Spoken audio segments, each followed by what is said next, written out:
Hello everyone, welcome to my YouTube channel, The Fidelis. In this particular video, we are going to talk about JavaScript data type, and to start with, we are going to talk about one of the oldest ways of declaring variables in JavaScript, which is the var.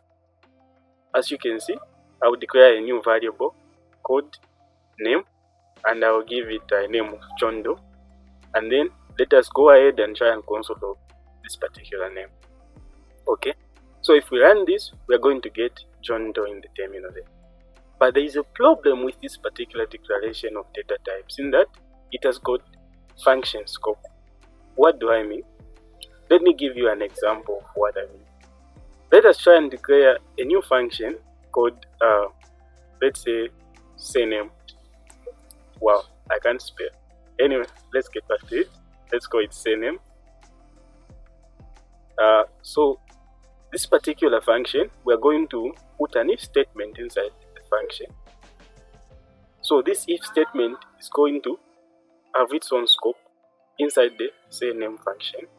And inside this if statement, this is where we are going to declare the variable name. Then let us try to access this same particular variable outside of this scope. Then let us invoke the function, say hello. So now, you will notice one thing. If we go ahead and run this particular function, you would see the function scope that I was talking about. We get John Doe. As you can see, the if statement is scoped starting inside the name function, but we are able to access the name outside of the if statement scope. Now, this is the particular problem I was talking about with the var declaration of variable. However, there are new ways to solve this particular problem, which is what we're going to talk about in the next video.